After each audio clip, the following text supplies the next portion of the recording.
Olá, pessoal! E aí, como é que vocês estão? Preparados? Com certeza. Confiantes. Bom, a gente tem na prova da FUVEST, por tradição já de há muito tempo, a exigência de leituras obrigatórias, né? Então, esse ano, para o vestibular de 2021, a FUVEST está pedindo a leitura de 9 títulos. Claro que pode haver uma questão fora dos livros na prova? Pode. Se você pegar o programa de vestibular, você vai ver que tem lá as exigências, né? O que pode cair da parte de português. Então, você tem a parte de línguas e tem a parte de literatura.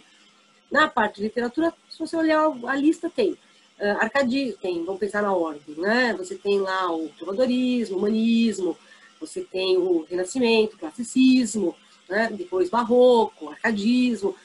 Podem cair questões sobre esses movimentos literários? Sim.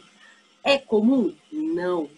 Há muitos anos eu não vejo a FUVEST pedir nenhuma questão que fuja, né, da leitura obrigatória. Então, pode ser que apareça? Pode, mas a chance é remotíssima, né? E, na verdade, vamos supor aí que você tenha na prova 7 testes a respeito de literatura. É melhor você se preparar para acertar 6, que provavelmente serão sobre as obras, né, do que aquele único que pode fugir da lista de leitura obrigatória. Então, é mais interessante você dar uma olhadinha com muita atenção nas obras de leitura obrigatória e os movimentos literários a que pertencem os autores. Você tem na lista da FUVEST, por exemplo, deste ano, você tem Gregório de Matos, barroco. Então, pode cair alguma coisa de barroco? Pode. Né? Você tem, por exemplo, também a figura do Machado de Assis, do Eça de Queiroz, realismo, naturalismo. Né? Pode cair alguma coisa sobre? Pode. Né?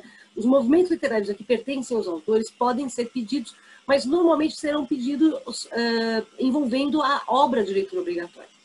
E aí a gente pensa no Romanceiro da Inconfidência, da Cecília Meirelles. O Romanceiro da Inconfidência é uma obra que a Cecília Meirelles escreveu num período que a gente classifica como modernismo segunda geração. Mas o assunto que ela desenvolve e a maneira como ela desenvolve não tem o perfil do modernismo. Ela vai falar sobre o que no Romanceiro da Inconfidência? Ela vai falar sobre a Conjuração Mineira. E aí, se a gente pensar lá na história, a Conjuração Mineira no Brasil, ela coincide com, na literatura, o movimento Arcade, né? Arcadismo, ou neoclassicismo, ou setecentismo. Então, acho de bom tom você dar uma olhadinha também nas características do arcadismo. Mas da Cecília Meirelles, eu falo daqui a pouquinho com vocês. Eu vou dividir essa aula em 2 blocos. Então, no primeiro bloco, eu vou pegar 5 obras, as mais antigas da lista, e no segundo bloco, eu dedico o segundo bloco a alguma obra da lista antiga ainda e as obras de leitura obrigatória que foram inseridas na lista para o vestibular deste ano. Quer dizer, são obras que vão estrear, né, no vestibular. Outra coisa que eu acho que é importante você observar, vou tentar fazer algumas aqui, mas é muito comum na prova da FUVEST eles fazerem relações entre as obras. Então, por exemplo, o que tem em um livro e no outro também tem, o que tem em um livro e no outro está ao contrário, fazer a associação entre as obras. Às vezes eles colocam um texto e nas alternativas você tem o item 1 falando sobre, vamos supor, o Mayombe, o item 2 falando sobre o Quincas Borba, o item 3 falando sobre o romanceiro. Tá? A maneira que eles têm, na verdade, de conseguir pedir a maior parte dos títulos de leitura obrigatória. Outra coisa que é mais mito do que realidade, existem algumas obras que, para o vestibular de 2022, não estarão mais na lista. É o caso, por exemplo, do Mayombe e da Relíquia. Aí o pessoal costuma dizer assim, então essas obras vão cair esse ano, já que elas estão saindo da lista. Não, essa lógica ela não existe. Antigamente existia, mas nos últimos tempos não. Tá? Assim como também a obra nova, se entrou na lista esse ano, vai entrar no vestibular. Pode ser que sim, pode ser que não. Na verdade, é uma grande loteria. A gente não sabe exatamente o que vai aparecer na sua prova. Então, se prepare para tudo. Tá bom? Essa é a dica, né? Essa acho que é a prioridade que a gente pode estabelecer como motivos, né, que vão trazer para você um sucesso na prova que você vai fazer em breve. Tá bom? Bom, a gente tem aí, estão aí no meu slide todos os autores, né, da leitura obrigatória. Então, você tem o Eça de Queiroz, o Pepe Tela, o Bernardo Soares, o Bernardo Carvalho, perdão, o Gregório de Matos, Machado de Assis, Drummond, Cecília Meirelles, Guimarães Rosa e Graciliano Ramos. Tá bom? Vamos começar pelo Gregório de Matos. Vamos pegar lá o Gregório de Matos e vamos falar um pouquinho sobre a obra dele. A obra do Gregório de Matos, o que a FUVEST pediu para vocês lerem? A FUVEST pediu para vocês lerem essa edição aqui, que é uma reunião dos poemas do Gregório de Matos. Essa reunião foi feita pelo professor da USP, José Miguel Wisnik. É quase tudo, tá? Do Gregório de Matos. Não precisa saber o poema de cor, tá bom? Não precisa, porque ou a FUVEST vai fazer uma questão geral sobre todo o livro, e aí você precisaria saber as características do Gregório de Matos, ou então a FUVEST vai pegar o texto, colocar o texto na sua prova, você lê e interpreta ali. É lógico que se você já tiver uma interpretação anterior daquele texto, ou já tiver conhecimento do texto, fica mais fácil na hora da prova a leitura e a resolução do teste. Mas se você pegou um poema lá que você não leu, você não lembra, na hora da prova, leia com muita atenção e faça o seguinte, vá lendo a prova e vá grifando tudo. Lê o enunciado, grifa o que o enunciado está pedindo. Lê o texto, seja que texto for, vai grifando as partes que você considerar mais importantes. Por quê? As questões giram em torno do que há de mais importante no texto. Tá? E grifar facilita muito para você, por exemplo, você lê o texto, grifou, aí você vai na alternativa. Para você achar no texto o que a alternativa indica, fica mais fácil se já tiver grifado. Porque provavelmente as alternativas vão girar em torno também daquilo que é mais significativo no poema. Então, toda a prova, vai lendo, vai grifando, principalmente os enunciados. Tá certo? Bom, vamos pensar no Gregório de Matos de uma maneira mais ampla, vamos pegar algumas características, né, do Gregório de Matos. O Gregório de Matos está lá no movimento barroco, e o barroco é o período que coincide com o homem, né, vivendo uma grande crise. A gente tem uma crise religiosa nesse período, né? De um lado a reforma protestante do Lutero, de outro lado a contra-reforma católica, de um lado a visão humanista de que o homem é o centro do universo, de outro lado a visão religiosa dizendo que Deus é o centro do universo, isso a gente chama de antropocentrismo e teocentrismo, e no meio, né, existiu o ser humano. Então o homem barroco é um homem confuso, é um homem amedrontado, é um homem que vive em dúvida, né? Que é um homem que muitas vezes chega a desejar a morte. O barroco é um movimento de escuridão. A alma do ser humano, no período barroco, está escura, né? E o Gregório de Matos vai lançar para a gente esses dilemas da existência humana. Como o homem barroco ele vive em dúvida, é comum você perceber na obra do Gregório de Matos o jogo com as oposições. É muito frequente você encontrar nas poesias do Gregório de Matos o jogo de antíteses e paradoxos. Tá? Então, você vai perceber que tem, num poema ele vai falar sobre brancura e o outro você tem escuridão. No poema você tem o catolicismo, no outro poema você tem a heresia. E às vezes isso não é nem num outro poema, você tem no mesmo poema. O jogo de oposições no Gregório de Matos é muito frequente aparecer dentro de um mesmo poema, e que você tem que tomar mais atenção. Tá legal? A gente tem, por exemplo, Gregório de Matos trabalhando a sociedade, né, nas suas múltiplas facetas. Então, você tem, de um lado, a fidalguia, de outro lado, a plebe. Né? Você tem, de um lado, a ideia de liberdade, de outro lado, a ideia de escravidão. Honestidade e desonestidade. Né? A referência ao masculino e ao feminino. Então, vejam, esses jogos de oposições eles podem estar presentes dentro de um mesmo texto. E se essas oposições forem contraditórias, aí a gente tem um paradoxo. Se as oposições não gerarem uma contradição, aí você tem uma antítese. Combinado? Tá certo? Bom, o homem barroco, então, é o homem da dúvida, o homem instável. No Brasil não vai ser muito diferente, só que a gente tem que lembrar que no Brasil essa tensão barroca não é tão forte quanto é, por exemplo, na Europa. Na Europa é muito forte. Para nós aqui, a gente pega, digamos, o restinho dessa maré de tensão do homem conflituoso, dilemático, problemático, barroco. Mas o Gregório de Matos vai trabalhar esse assunto. Tá? Assim como também o Gregório de Matos vai se preocupar muito com as questões bem brasileiras. Ele vai falar sobre a Bahia, sobre a decadência moral, econômica, social e política da Bahia. Então ele vai fazer essa denúncia de uma certa forma social por meio dos seus versos. Aí você percebe que o Gregório de Matos tem uma preocupação com o Brasil, embora a obra dele não é nacionalista, preste atenção. O nacionalismo é aquele que vai desenvolver as ideias favoráveis, né? Então, tudo do Brasil é melhor. Isso você tem no romantismo, né? Na primeira geração romântica, mais especificamente. O Gregório de Matos não vai fazer isso. Quando eu escrevo aí no slide que há um sentido nacional na obra do Gregório, há um sentido nacional, primeiro porque ele vai falar de dilemas do homem, no sentido pleno, universal, mas vai falar também de dilemas de homens brasileiros, de seres brasileiros. E vai também incorporar na poesia termos muito nacionais, né? Então, por exemplo, Gregório de Matos é o primeiro poeta que coloca termos em tupi no texto poético dele, né? E outros termos também que são genuinamente brasileiros, então expressões populares que são genuinamente brasileiras, mas brasileiras de quando? Brasileiras lá de 1600, brasileiras lá do século XVII. Tá? Como o Brasil é formado, não é, por uma mistura de outros povos, pensando na época do Gregório de Matos, o que você vai ter como influência, por exemplo, dessa linguagem? Evidentemente, a língua portuguesa, não é? Mas também os termos indígenas e também os termos africanos. O Gregório de Matos ele vai trabalhar sempre em termos de alto e baixo, né? Da linguagem é a mesma coisa. Então, às vezes você tem uma linguagem bem elevada do Gregório de Matos, às vezes você tem os palavrões e o coloquialismo.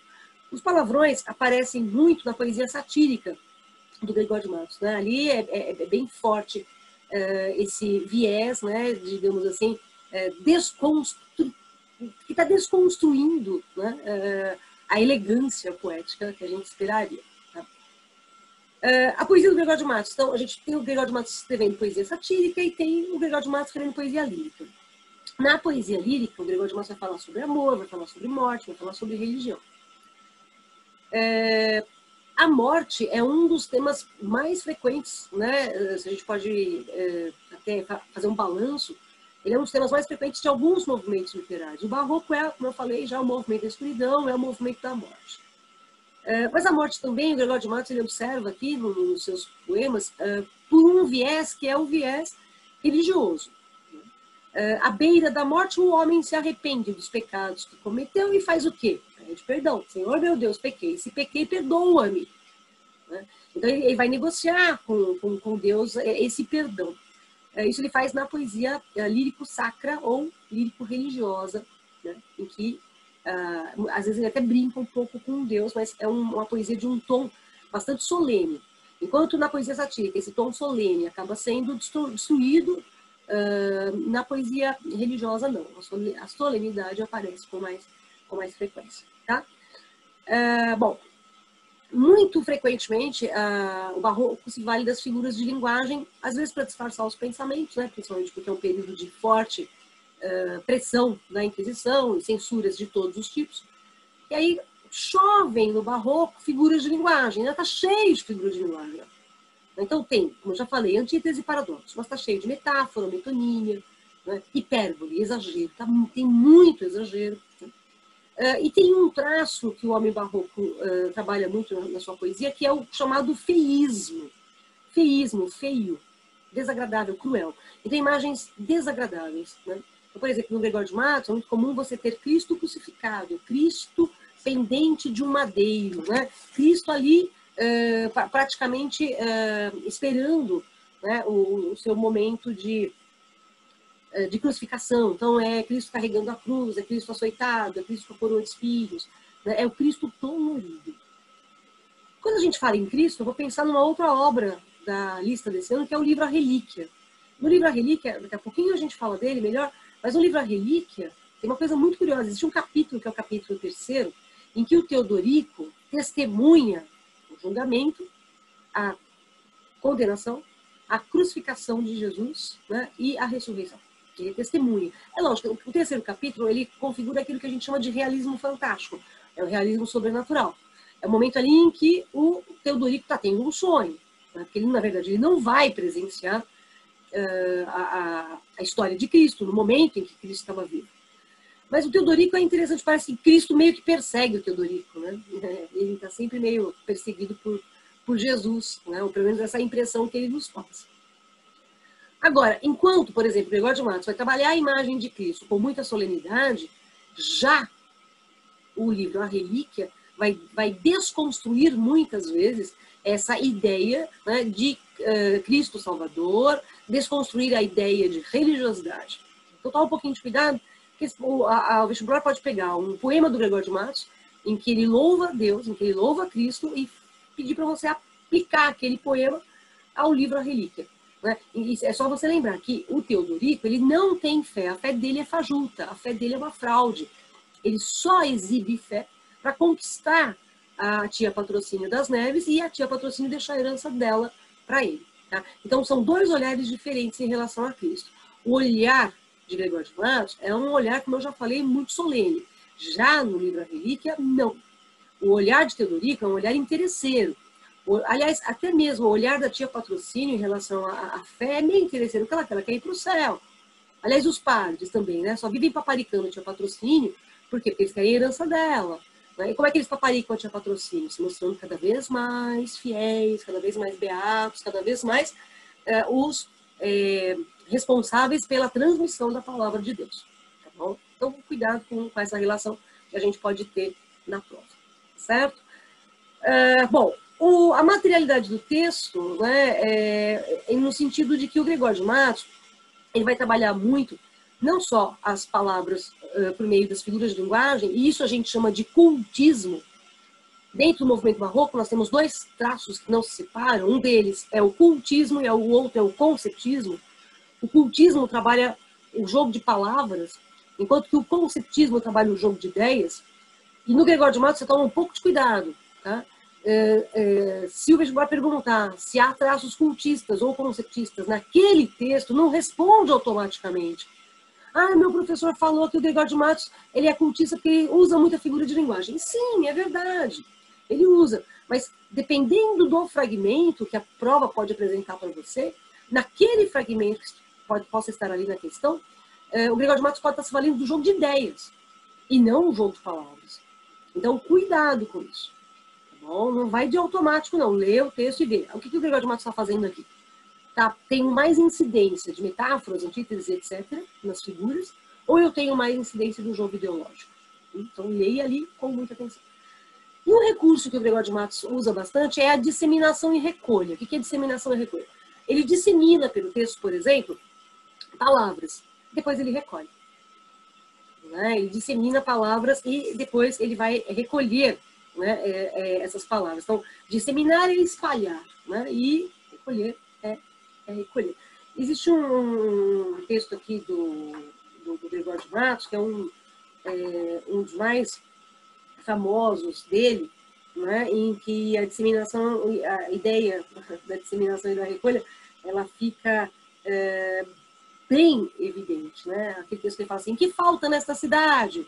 Verdade. Falta mais que se lhe ponha, vergonha. E aí você vai terminando esses versos, né? Ele termina os versos com palavras que ele recolhe depois, né? Ele acaba recolhendo depois. Isso a gente chama de disseminação e recolha. Existe um outro texto que eu vou ler daqui a pouquinho com vocês também, em que o Gregório de Matos faz isso com as rimas. Então ele dissemina, né, pelo texto rimas, e no último verso ele acaba recolhendo todas essas rimas. Né? É muito interessante esse recurso. Daqui a pouquinho eu mostro para vocês melhor, né, essa disseminação e recolha. Mas espalhar palavras ou sons e depois recolher em algum momento. Tá bom? Uma característica forte no Gregório de Matos. Tá? Bom, a poesia lírico-amorosa do Gregório de Matos é a poesia em que você vai ter, de um lado, o amor na sua vertente platônica e, do outro lado, na sua vertente sensual. Tá? A gente tem a declaração de amor do Gregório de Matos, a gente tem declarações de sofrimentos decorrentes dos amores infelizes, a gente tem o Gregório de Matos elogiando muito a figura feminina, mas também, muitas vezes, depreciando essa figura feminina. Lembre-se, o jogo de contrários é um traço barroco. O Gregório de Matos vai se valer dele, desse jogo de contrários frequentemente. Tá? Então, de um lado eu tenho a visão platônica, de outro lado eu tenho a sensualidade, a beleza física, né? Até certo ponto a defesa, a proposta de ato sexual, né, aparece ali no Gregório de Matos. Na poesia em que a gente tem esse viés platônico do Gregório de Matos, a elocução a gente chama de elocução elevada, né? Porque a linguagem é aquela linguagem com a solenidade que eu já falei. Quando a gente tem a visão sensual, a sexualidade presente, a elocução já é baixa. É aí que ele vai, às vezes, usar algumas palavras mais pesadas, alguns palavrões, né? Eles vão estar presentes ali com muita força, tá certo? Bom, lembrem-se que uma coisa é Gregório de Matos, outra coisa é o eu lírico. Né? Eu estou falando do Gregório de Matos, mas lembre-se que o eu do texto poético a gente chama de eu lírico. Tá? E o eu lírico, na poesia lírico-amorosa do Gregório de Matos, ele aparece, né, às vezes, muito respeitador, né, respeitador das virtudes morais, principalmente da figura feminina, e às vezes não. Às vezes esse eu lírico sofre os efeitos de um amor que não é correspondido, né? E às vezes ele é irônico, né? No sentido de que, olha, eu não quero essa mulher, não, ela me quer, mas eu não a quero. Né? Às vezes ele fala o eu lírico fala sobre o desfecho de relacionamentos amorosos, e isso lhe causa uma certa tristeza, uma certa angústia. Né? E esse sofrimento vai aparecer de uma maneira muito intensificada, porque assim, quando há felicidade amorosa, a felicidade é intensa, e quando há infelicidade, ela também vai ser muito intensa, tá certo? Bom, paixão, medo, pecado, tá, o amor e sofrimentos do amor. Carlos Drummond de Andrade, no livro Claro Enigma, ele coloca pra gente também o amor como tema, não é um único tema, há vários temas ali, mas o amor é um deles. E para o Drummond, né, o amor nos faz sofrer. Tá certo? O amor nos faz sofrer.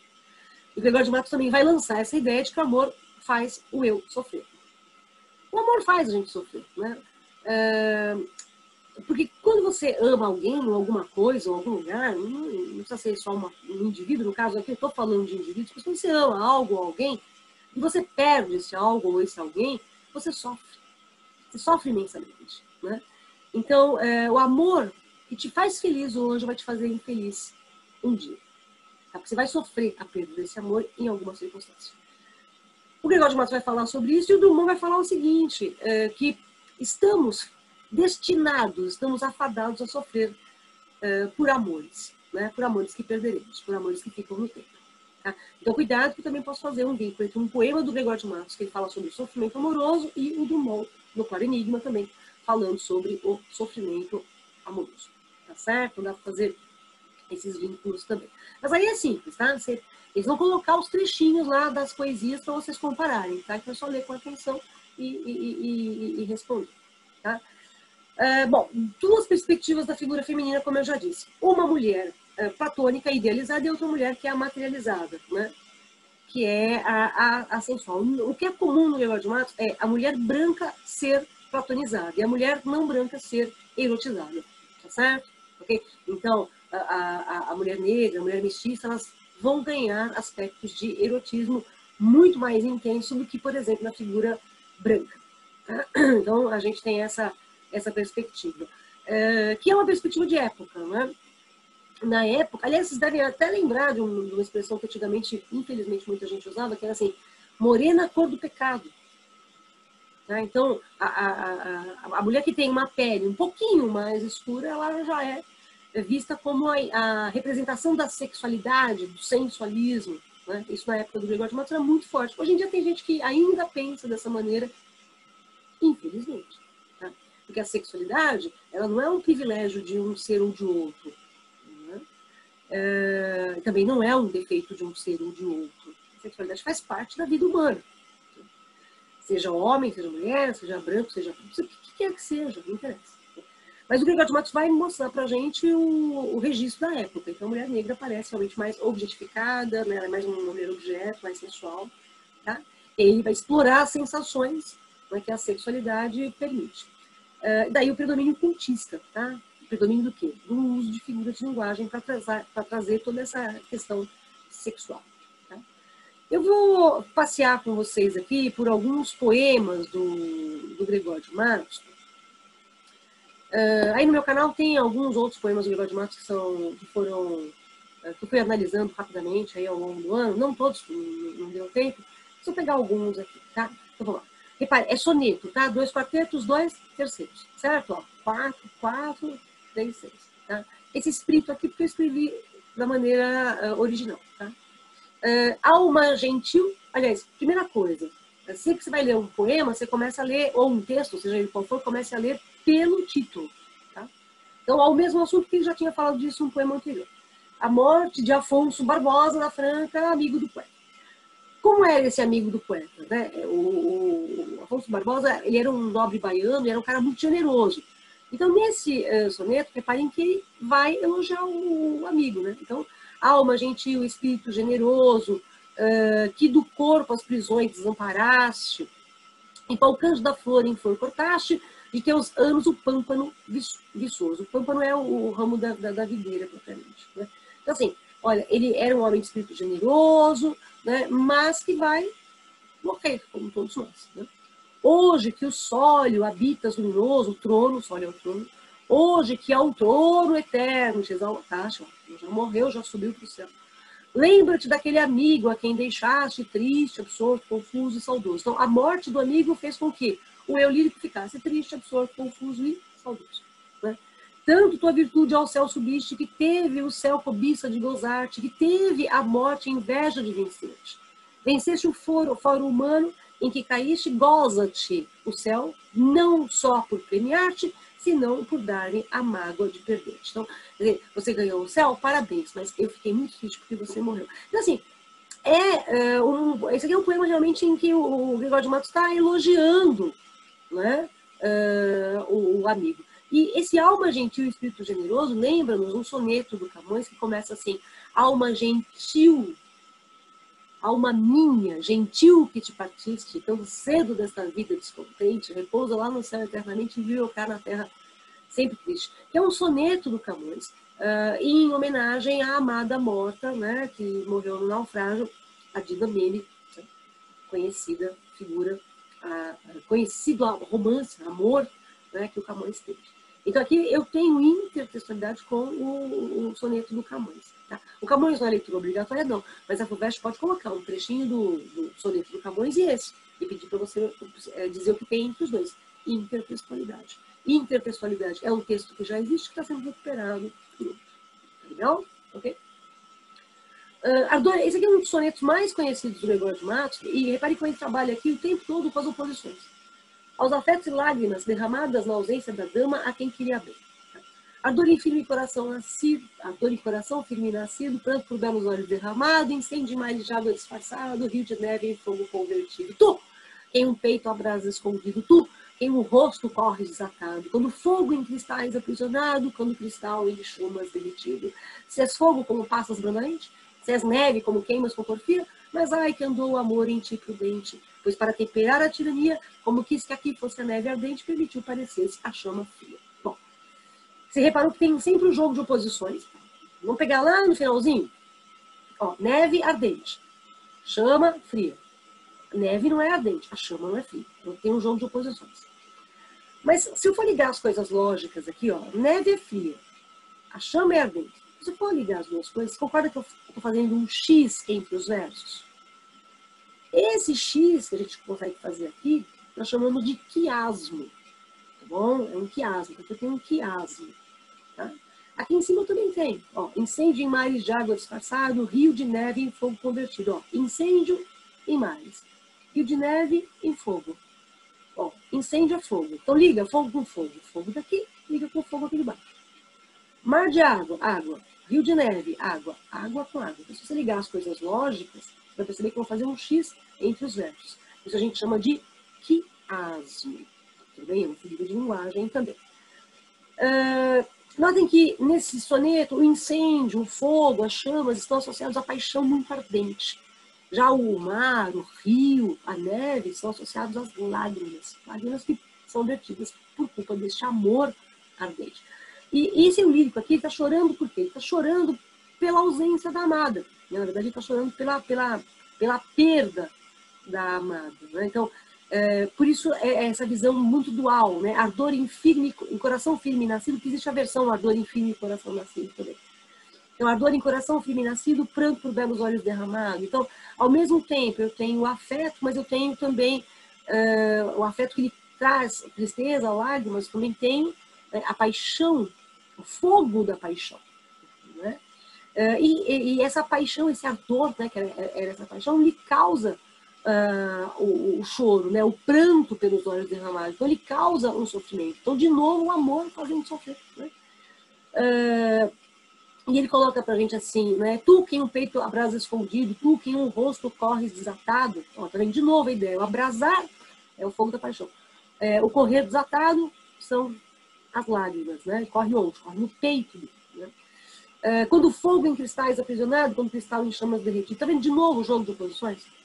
O fogo, cristal, chama. Também eu tenho um quiasma aqui. Né? Se a gente for fogo com fogo, o cristal também vai dar um quiasma aqui. Tá? E, na verdade, essa segunda estrofe, o que ele está mostrando para a gente? Está comprovando para a gente a natureza contraditória do amor. Tá? E aí ele faz as perguntas finais, né? Se és fogo como passas longamente, se és neve como queimas com porfia, né? Quer dizer, é um grande mistério, não é? Porque amar deveria nos trazer tranquilidade, felicidade, não nos traz essa tranquilidade. Pois para temperar a tirania, como quis que aqui fosse a neve ardente, permitiu parecer-se a chama fria.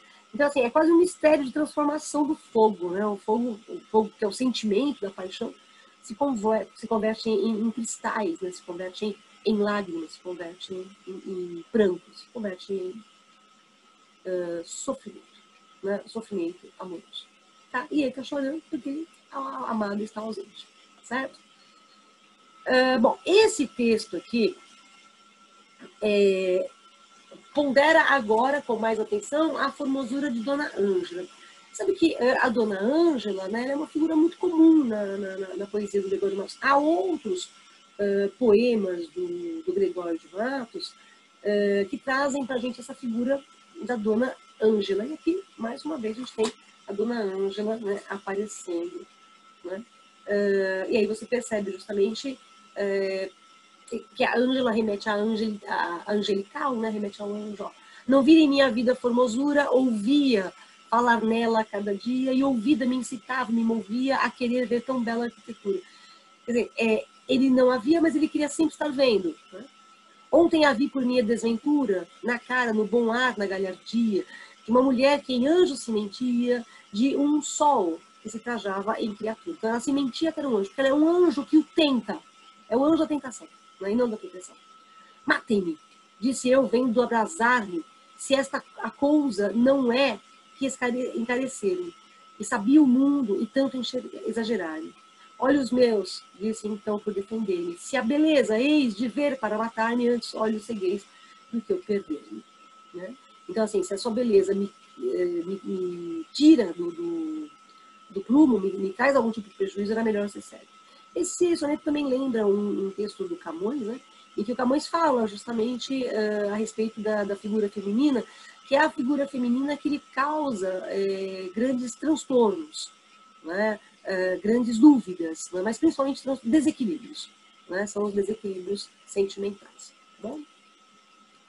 Bom, a senhora Beatriz... aqui a gente tem o mesmo assunto pelo mesmo motivo. Né? Então, é muito comum a identificação dos poemas do Gregório de Matos se dar pelo primeiro verso. Né? Senhora, Beatriz foi o demônio, este amor, esta raiva, esta porfia, pois não canso de noite nem de dia em cuidar nesse negro matrimônio. É uma relação amorosa difícil. Ora, se quisesse o padre Santo Antônio, que é santo, que aos perdidos alumia, revelar-lhe a borrada serventia desse noivo, essa purga, esse antimônio. Por que eu destaquei esse poema aqui para vocês? Ele fala em antimônio. Antimônio é um veneno, né? Associado ao arsênico. Né? Antimônico porque é antimonges. Tá? É um elemento químico que também é chamado de estíbilo. Acho meio difícil o vestibular pedir, fazer essa relação com o poema do Gregório de Matos. Mas pode ser, né, que eles peçam para explicar você explicar lá desse noivo, essa purga, esse antimônio, né? Quer dizer, esse veneno. Na verdade, o antimônio, eu não sei se vocês sabem, ele também é usado na pólvora. Então, de qualquer maneira, o antimônio, ele leva ao quê? À morte. Né? Ele leva à morte. E é justamente essa sensação que ele tem, né, ao lado da senhora Beatriz. Parece-lhe que fico muito honrado em negar-me por velho essa clausura, menos mal me estaria eu ser capado. Seria até melhor eu ser capado, quer dizer, ter o meu órgão genital extirpado, né, do que ter que sofrer ao lado dela. Não sofro esses reveses da aventura, mas antes, prosseguindo o começado, a chave hei de pôr na fechadura. E essa chave que ele vai pôr na fechadura, pessoal, é o viés sexual. Tá legal? Então, assim, já que ela está aí disponível, né, eu vou abrir a fechadura dela. E para abrir a fechadura, eu preciso colocar a chave. Né? Então, essa chave é um símbolo fálico aqui no texto do Gregório de Matos. Tá? O Gregório de Matos tem alguns apelidos, né? Boca do inferno, língua maldita, genial canalha, não é à toa. Tá bom? Poesia encomiástica. O que é um encômio? Encômio é uma homenagem, é um louvor. Na poesia encomiástica, o Gregório de Matos vai elogiar alguns governadores, alguns generais, algumas autoridades que fizeram bons serviços. O Gregório de Matos, assim, nesse sentido, ele tenta ser muito justo, né? Quem fez coisa boa vai ser elogiado, quem fez coisa ruim vai ser detonado pelo Gregório de Matos, né? Na poesia encomiástica, eu tenho essa locução mais elevada, né? A solenidade é maior, porque ele está retratando aqui o que é realmente passível de ser louvado, aquilo que está adequado moralmente à sociedade. Né? E são poemas também de elogio em que o Gregório de Matos acaba fazendo um meio campo, né? Ele acaba puxando o saco de duas pessoas. Aqui eu não sei se eu consegui fazer bem no slide, né? Mas assim, esse poema do Gregório de Matos, feito em homenagem ao desembargador Belchior da Cunha Brochado, né? Puxou o saco do desembargador, na verdade é isso que ele está fazendo. É um poema assim, você está vendo? As palavras, elas estão incompletas e estão todas jogadas no papel. Então, a gente tem um tipo de... é quase um labirinto aqui. Então, há um aspecto lúdico nesse texto do Gregório de Matos, porque para você ler o texto, você vai ter que ir juntando as palavrinhas. Olha lá, douto, prudente, nobre humano, afável, reto, olha lá, ciente, benigno, aprazível, tá vendo? Eu vou juntando, eu leio da esquerda para a direita, tá? E eu vou juntando, tá bom? Um finalzinho serve para duas palavrinhas, a de cima e a de baixo. Então, é um soneto para a gente brincar de ligue-ligue. Na verdade, é isso. Tá? No livro, não sei se eu vou conseguir mostrar para vocês aqui, talvez eu consiga, vamos ver ali. Tá? No livro, você pode reparar que vieram os tracinhos, né, juntando as palavrinhas. No original não tem, no original é essa bagunça toda, esse labirinto de palavras, né, que a gente tem. São partes de palavras que vão compor um todo. Tá legal? Ok? É quase um caleidoscópio, a gente pode pensar. E aqui ele está elogiando o cidadão, né, o desembargador Belchior da Cunha Brochado. Então, ó, vamos juntando aqui e a gente chegar no fim, depois a gente liga tudo. Tá bom? Ok? Bom, poesia satírica do Gregório de Matos, né? É a poesia em que o Gregório de Matos vai criticar os vícios morais das pessoas. É a poesia de um riso muito agressivo, muitas vezes. A agressividade é uma ferramenta que o Gregório de Matos usa na poesia satírica dele. Vai atacar os desvios de conduta, para atacar ele vai usar palavrões, então a elocução aqui vai ser baixa. Às vezes ele se vale de ambiguidade, né? Para não ser tão agressivo assim. Né? Mas ele vai falar do quê? Ele vai falar de roubos, né? Os ladrões, os políticos roubando. Ele vai falar sobre o ouro que é desviado, e isso empobrece a população. Ouro desviado que empobrece a população. Presta atenção. Dá para vincular com quem? Com o romanceiro da Inconfidência da Cecília Meirelles. Tá certo? Que é o tema do romanceiro é a conjuração mineira, Minas Gerais, em plena efervescência do ouro. Tá? E esse ouro desviado para onde? Desviado para Portugal. Tá certo? Ok? E aí ele vai falar de tudo, ele vai falar mal de todo mundo, né? Mestiços, brancos, negros, índios. Ele fala mal de quem merece ser, digamos, criticado. A quem merece elogio, ele elogia. Como eu falei, ele é muito, muito justo. Né?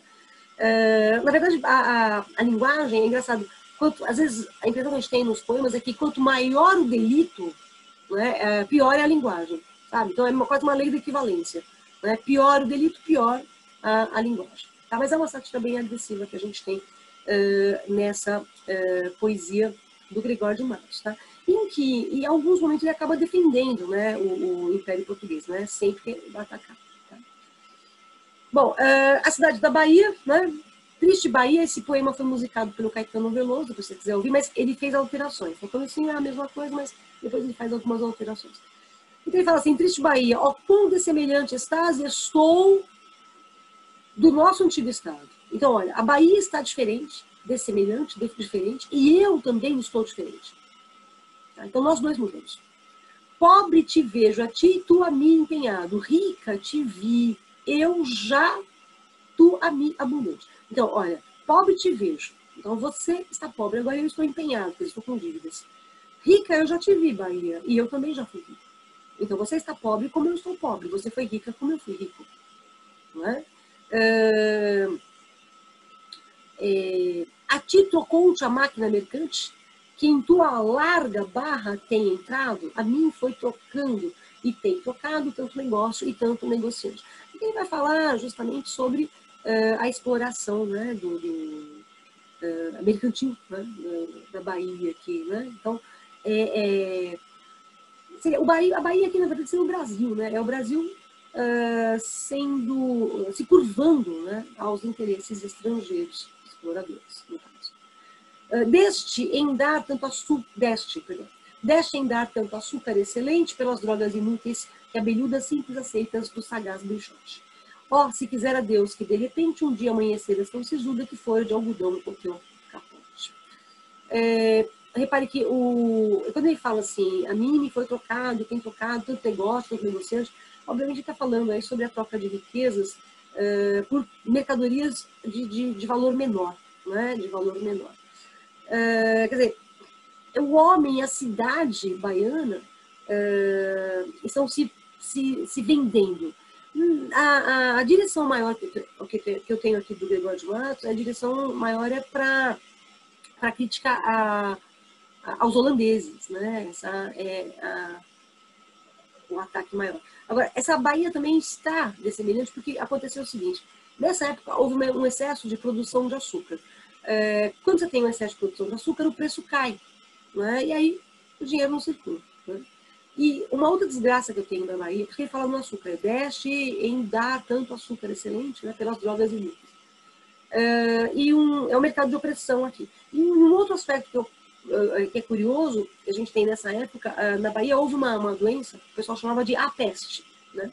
E a peste matou muito mais, foi uma doença infecto-contagiosa. Então, também esse é o motivo da tristeza da Bahia. Mas pelo texto você não tem essa informação. Mas cuidado para uma questão interdisciplinar, pega lá um elemento de biologia e faz um vínculo aqui com esse texto. É uma peste, era uma doença infecto-contagiosa que ninguém sabe dizer direito qual o nome dessa doença.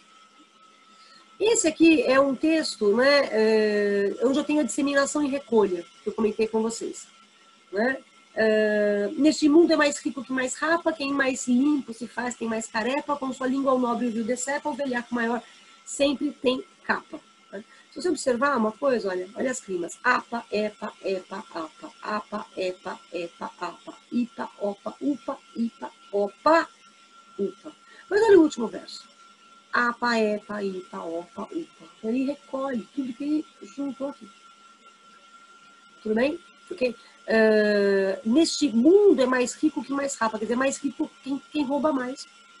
Esse poema tem um caráter muito moralista, muito sentencioso. Né? Ele está criticando os interesseiros, os oportunistas que fraudam tudo. Né? Inclusive a árvore genealógica, que ele vai colocar aqui, ó, quer ver? Com sua língua ao nobre vil decepa, o velhaco maior sempre tem capa. Mostra aqui, ó, o patife da nobreza, o mapa. O mapa é o mapa genealógico. É a árvore genealógica ali. Então o patife mostra o mapa para quê? Para se vangloriar de que ele é filho de alguém importante. Né? Quem tem mão de agarrar, ligeiro trepa. Tem que ser mais esperto pega mais rápido. Né? Quem menos falar pode, mais encrepa. Quem dinheiro tiver pode ser papa. Quer dizer, porque tudo depende do dinheiro. O dinheiro movimenta tudo. A flor baixa assim com por tulipa. Né? Significa, a flor que não tem valor se apresenta como, olha, eu sou uma tulipa. Essas pessoas, sabe? Você é um Zé Ninguém, você fica se exibindo, sabe? Eu sou fulano de tal. E o pessoal fala assim, sabe quem é meu pai? Não sei. Bengala hoje na mão, ontem garlopa. Então, hoje, essas pessoas que vieram de classes mais baixas, que se acham muito poderosas, são os novos ricos, né? Antigamente, sabe o que essas pessoas tinham na mão? Uma garlopa, uma plaina de marcenaria. Né? Agora tem bengala, né? Mudou de classe social. Né? E aí ele termina dizendo, para a tropa do trapo vaso a tripa. Vazar a tripa é defecar. E ele defeca e não diz mais nada. E ele defeca como? Apa, epa, ipa, opa, upa. É uma onomatopeia, é o barulhinho que se faz quando você vai ao banheiro, né? Fazer ali o seu cocôzinho.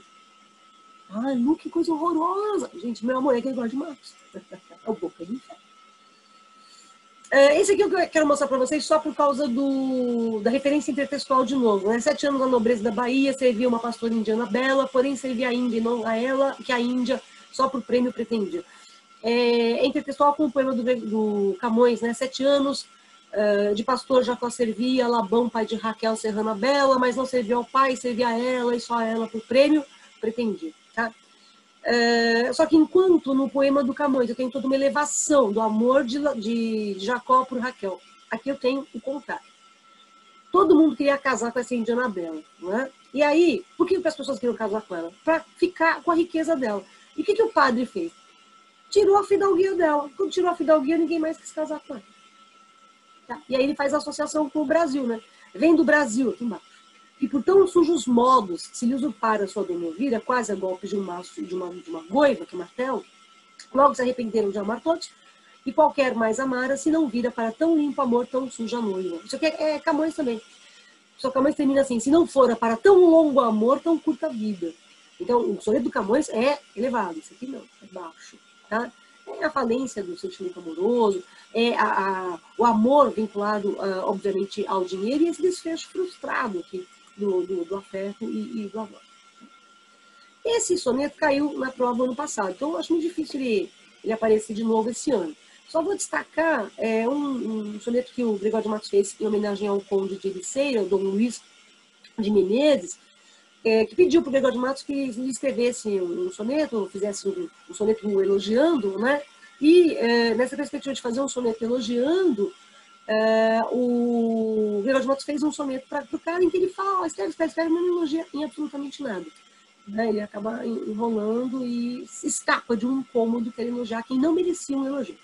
Lembre-se, o Gregório de Matos elogia quem merece um elogio. Quem não merece um elogio, ele não elogia. Tudo bem? Perfeito? Bom, e agora a poesia religiosa, lírico-sacra ou lírico-religiosa. Né? Na poesia lírico-sacra, o Gregório de Matos vai trazer para a gente um retrato, né, de valores morais, os dogmas da fé vão estar presentes aí, vai se referir a santos, figuras bem religiosas. É uma poesia de elocução realmente elevada, né, em que o eu lírico se declara, né, adepto da fé mesmo. Tá? É uma influência muito forte aqui do período, né, das confusões religiosas que a gente tinha nesse período. Né? Então, assim, a gente vai ter o Gregório de Matos apresentando para a gente assim, várias passagens bíblicas, né? A gente vai ter intertextualidade com a Bíblia, né? O Gregório de Matos vai fazer esse tipo de trabalho. Né? É uma poesia de pregação católica, assim, né? Ou, se você quiser, você pode ampliar, de pregação cristã, porque o que ele fala em alguns textos não é somente católico, é cristão. Tem textos belíssimos, olha só esse aqui, que é um texto predominantemente conceituista. Né? Meu Deus, que estáis pendente de madeira, em cuja lei protesto de viver, em cuja santa lei de morrer, animoso, constante, firme inteiro. Então, veja, ele reconhece, né, que ele é ele tem crença, né, por Deus. Ele reconhece também que é um pecador, né? E há um desespero com a proximidade da morte que ele vai garantir ali o seu perdão. Olha como eu tenho desespero. Nesse lance, por ser o derradeiro, pois vejo a minha vida anoitecer, que é um eufemismo, né? A vida anoitecer é morrer. É meu Jesus, na hora de se ver, a brandura de um pai não escolheu. Ele falou para ele, olha Deus, é o seguinte, na hora que eu vou morrer, que eu vou ver se Jesus me salva, se Deus me salva. Tá? Olha só o que ele fala com Deus. Muito grande é vosso amor e meu delito. Deus, o seu amor é muito grande. O meu delito é muito grande. Mas o meu delito pode ter fim, porque eu sou homem. O homem é mortal. Mas o seu amor é infinito, porque você é Deus. Lê comigo, olha só. Muito grande é vosso amor e meu delito, porém pode ter fim todo pecar e não o vosso amor, que é infinito. Você vai estar jogando com Deus? Você vai assim, olha Deus, eu vou morrer, porque como eu sou mortal, eu sou homem mortal, eu morro e o pecado acaba. Mas você é imortal. Né? Então o teu perdão é infinito. Logo, eu, homem, peco. E o Senhor Deus perdoa. Ele está quase negociando com Deus. Olha só. Esta razão me obriga a confiar que, por mais que pequei neste conflito, espero em vosso amor de me salvar.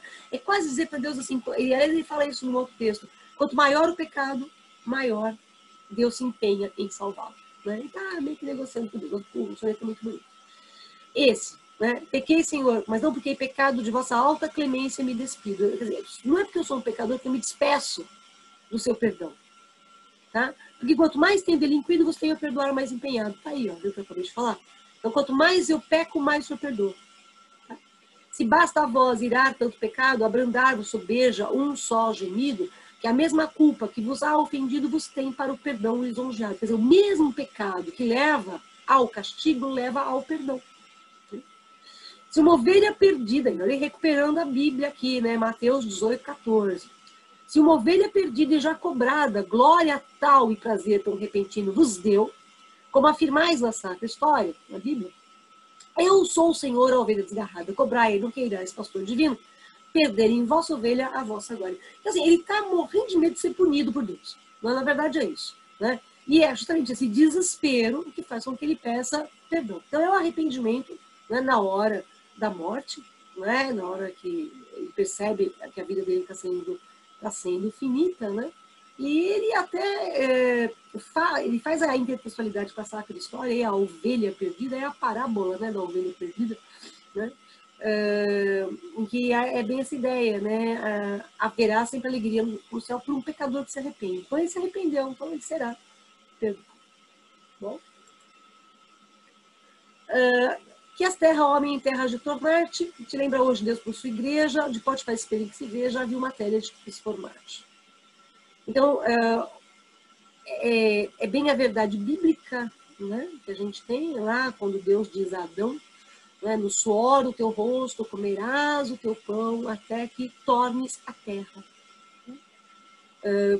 Porque da terra Adão foi formado, né, então está na Bíblia. Então, és pó e ao pó retornarás. Isso é bíblico. Então, és terra, homem, em terra has de tornar-te. Né? Lembra-te, Deus, né? Repare que é bem apelativo, né? O predomínio nesse soneto é bem apelativo. Lembra-te, Deus, que és pó para humilhar-te, e como o teu baixel sempre fraqueja nos mares da vaidade, onde peleja, te põe à vista a terra onde salvar-te. Então, ele é um barco, né, que está fraquejando e está precisando de um porto seguro. Ora, qual é esse porto seguro? É a igreja, é a fé. Né? Alerta, alerta, pois que o vento berra, se assopra a vaidade e enche o pano na proa, a terra tem amaina e ferra. Olha esse final. Todo lenho mortal, baixel humano, se busca a salvação, tome hoje terra, que a terra de hoje é porto soberano. Então, o que é a terra aqui? A terra é metáfora. É metáfora de igreja, é metáfora de fé. O pó também está metaforizando terra aqui em alguns momentos. Né? Mas é um lugar seguro, é a segurança. É onde ele vai encontrar a salvação. Tá bom? O homem é frágil, ele é esse baixel que sempre fraqueja. Então, o homem é este barco. Está procurando o quê? Uma terra onde encontrar a segurança. Tá?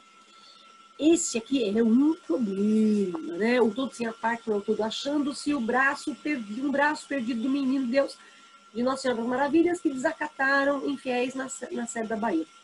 Então, acharam um pedaço do menino Jesus, né? Da estátua do menino Jesus, né? E a grande polêmica aqui é, esse pedaço é Jesus ou não é? E aí ele vai fazer todo o jogo, né? Com a parte e o todo. Né? Ele fala assim pra gente, ó, o todo sem a parte não é tudo. E é verdade. Vou dar um exemplozinho bem prático para vocês. Uma folhinha toda. Tudo bem? Está inteira. Essa folhinha está inteira. Não é um pedaço. Pedaço. O todo, sem a parte, já não é mais todo. Concorda comigo? Ele é o quê? Parte. O todo, ele seria assim. Então, o todo, sem a parte, ele não é todo, ele é parte. A parte, sem o todo, ela não é parte. Ó, eu vou fazer de conta que isso aqui não existe. Você está só olhando só para isso. Você não sabe o que é parte. Então, como você não sabe o que é parte, ela passa a ser o quê? Todo. Então, a parte, sem isso aqui, é todo. O todo, sem isso aqui, é parte. Tá vendo? É um jogo de ideias. Tá? É essencialmente um jogo de ideias. Então, o todo sem a parte não é todo, a parte sem o todo não é parte, mas se a parte eu faço todo sendo parte, não se diga que é parte sem todo. Tá? Se o todo sem a parte não é todo, é parte. Se a parte sem o todo não é parte, é todo. Tá? É um raciocínio diferente. Tá? E a última aqui, para a gente encerrar essa. Tentei ser o mais breve possível, mas não dá. Né? Isso que eu peguei só alguns textos. Olha, aqui a gente tem também a disseminação e uma certa recolha, ó. Desaterra, terra, dado, interessado, estado, ó. A gente está aqui em cima, tá? Você precisa descer. Enterra, terra, erra, amado, né? É um texto que ele fala sobre a fragilidade humana. É muito bonito esse soneto, tá? E repare que o aspecto visual está ali presente também, né? As reticências, esses apelos visuais estão muito presentes na poesia do Gregório de Matos. Esse poema é musicado, procura na internet. Né? Foi até música de uma novela do personagem que ficou célebre por causa do falecimento. Né? Mas escutem, é muito bonito. Tá bom? Esse é o Gregório de Matos, certo? Perfeito? Eu já falamos sobre o livro. Faltam só 8. Os outros eu vou falar mais brevemente, porque eu não vou ter poemas para analisar. Tá bom? Então, vamos para o próximo. Né? Qual será o próximo? Qual será o próximo? Veja, eu falei para vocês que eu vou fazer primeiro os livros mais antigos, daí depois os mais novos, certo? Bom, deixa eu respirar 2 segundos e aí eu falo. Eu posso ir. Vou respirar.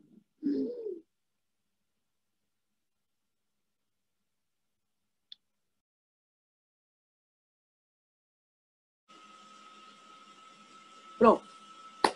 Já respiramos um pouquinho e agora a gente vai falar sobre A Relíquia, o romance do genial Eça de Queiroz, autor do realismo português. Bom, o romance A Relíquia, ele tem, logo quando você abre o livro, você já tem essa epígrafe, né? Sobre a nudez forte da verdade, o manto diáfano da fantasia.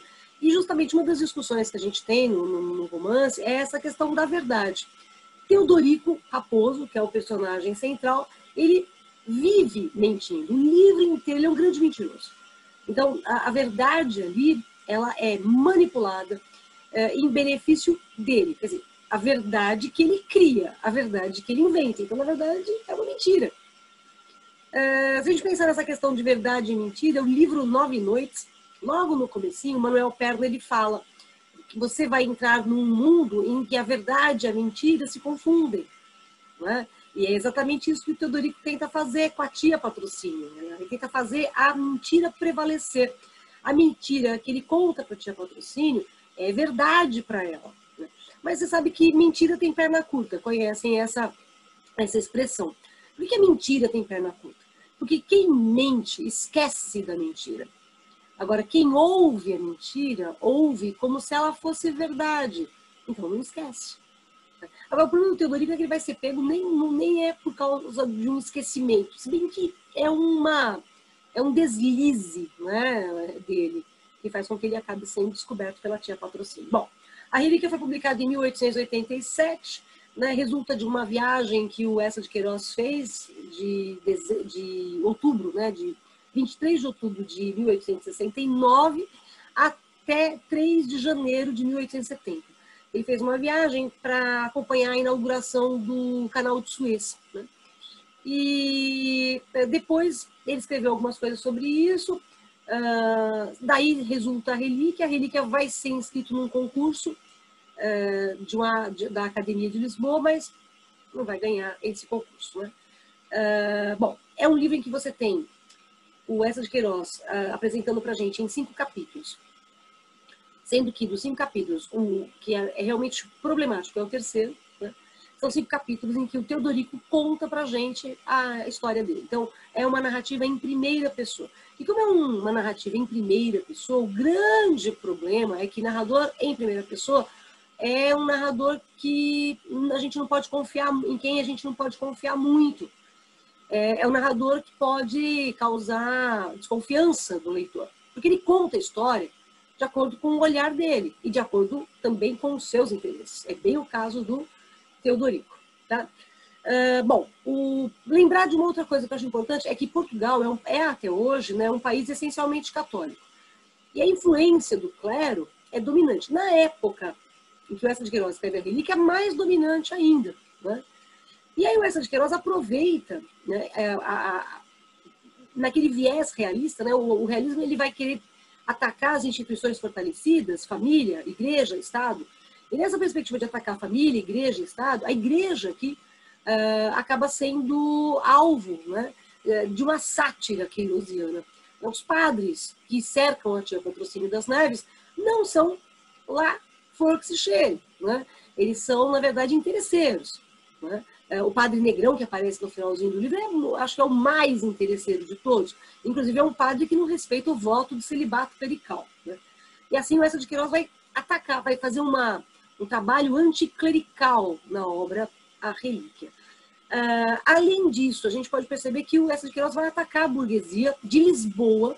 Por que de Lisboa? Lisboa era o reduto do romantismo. Realismo, romantismo. Os realistas se opõem aos românticos. Então, Eça de Queiroz detona os românticos que tinham, digamos assim, por sede a cidade de Lisboa. Então, atacando Lisboa, ele está atacando, de uma certa forma, o tradicionalismo do romantismo. Né? Agora, essa burguesia de Lisboa, que o Eça de Queiroz vai atacar na figura da tia Patrocínio das Neves, uma burguesia que esconde muita coisa, omite muita coisa, né? Inclusive os meios ilícitos de ascensão. Porque o Teodorico ele está querendo a ascensão econômica dele por meio de uma fraude. Né? Ganhar a confiança do tia Patrocínio, para a tia Patrocínio achar que ele é super puro, super beato, né? Para conseguir o dinheiro dela. Quer dizer, é a partir de uma fraude, né, que ele tenta a ascensão social. E o Eça de Queiroz, na verdade, está denunciando que isso é talvez uma atitude comum, né, de muitos burgueses que ascenderam. Né? O Gregório de Matos também fala a respeito dessas pessoas que têm uma moral, né, um comportamento moral fraudulento, né, para conseguir algum tipo de destaque social. Tá? E a religião, né, o Eça de Queiroz vai atacar a religião, a religiosidade aqui também é de moral extremamente duvidosa. Então, é a decadência da sociedade portuguesa que o Eça de Queiroz está atacando, no período que é o finalzinho do século XIX, né? Segunda metade do século XIX para frente, tá bom?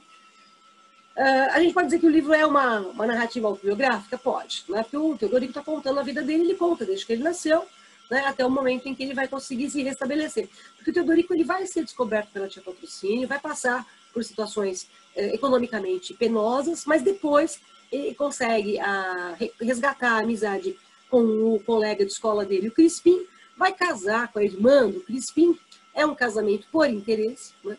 O Teodorico chega a dizer para o Crispim que ele não tem amor à jesuína, né? Mas ele acha que ela tem um bom dote, então é o casamento por dote.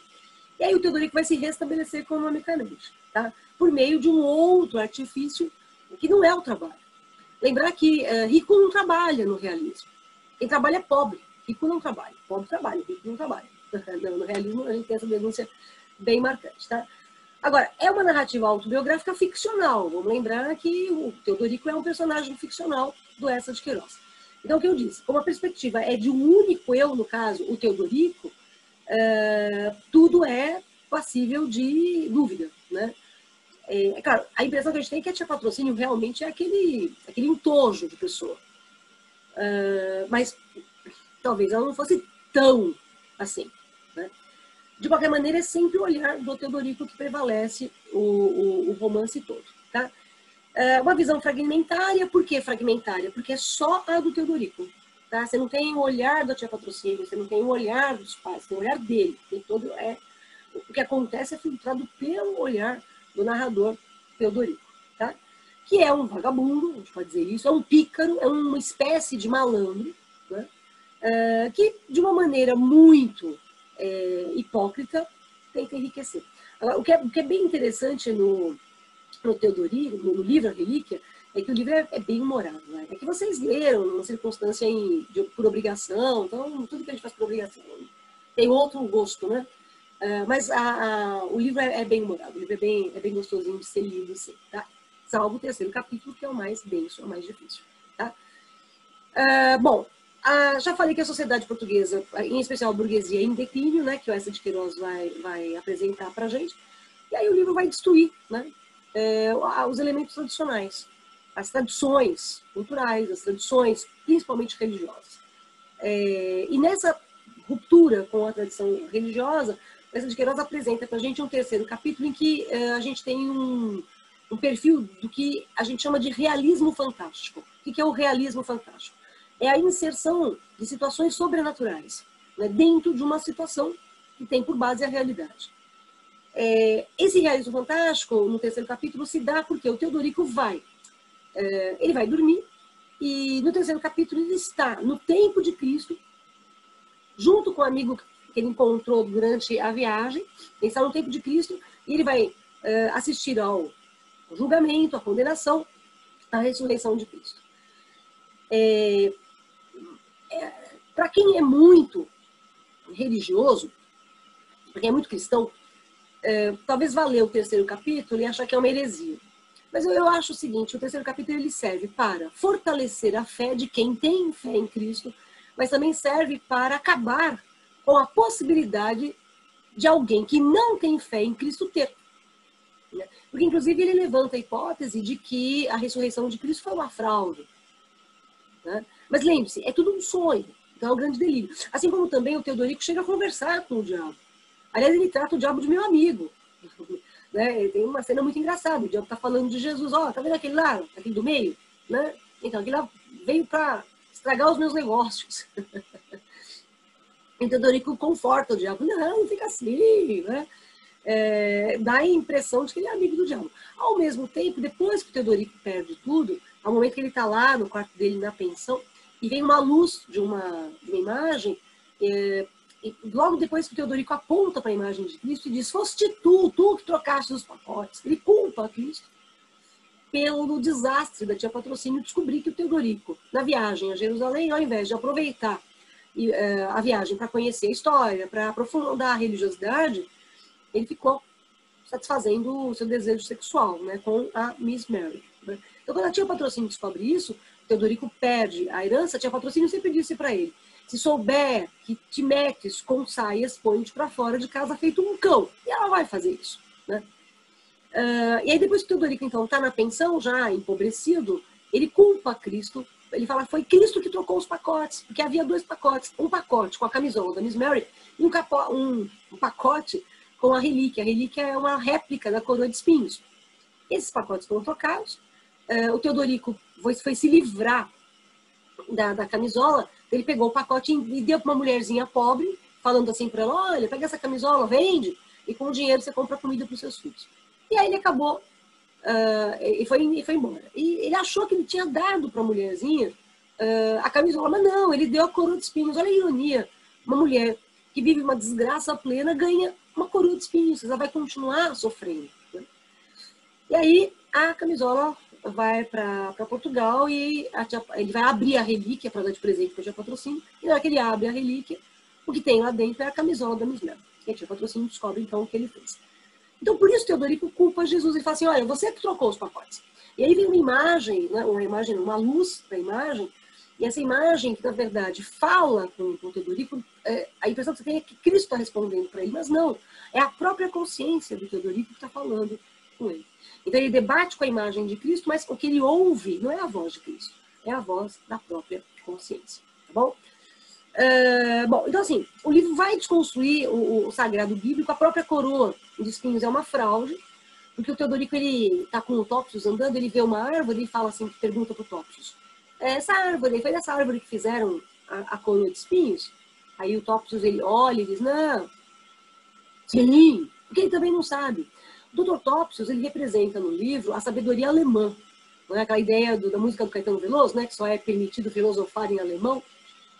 E o Topsius, ele é um cara que ele mede tudo, né, usando um guarda-chuva. Quer dizer, a ideia de que a precisão científica não é característica do Topsius. Então, o que o Eça de Queiroz está fazendo ali é zombando do cientificismo do século XIX, assim como você vai ter essa zombaria em termos do cientificismo do século XIX também no romance do Quincas Borba, né, com a filosofia do filósofo maluco Quincas Borba, humanitas, humanitismo ou borbismo. Tá? Então, o Topsius, ele representa essa, digamos, fraude, não é, da ciência.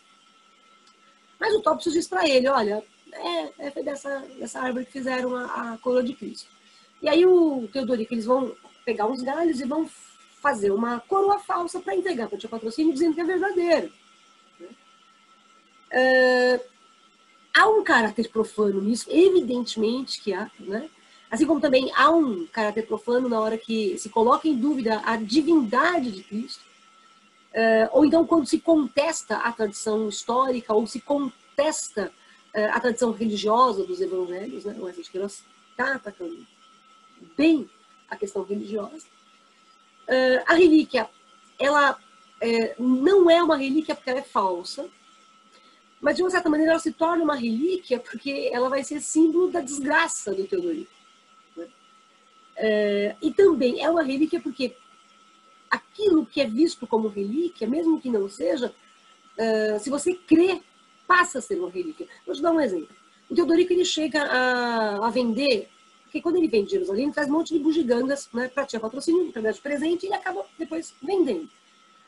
E acabam, né, as relíquias, ele começa a fraudar relíquias. Então é a água do Rio Jordão que ele vai vender em potinhos, mas não é água da torneira. Mas quem compra aquela água do Rio Jordão e acredita que aquela água é do Rio Jordão, vai aceitar aquilo como uma relíquia.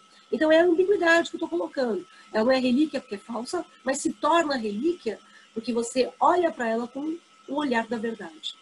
Tá certo? Esse é o caso aqui da relíquia. Uma coisa muito importante das relíquias é que eu sempre digo é que as relíquias, elas tornam visível o que é invisível.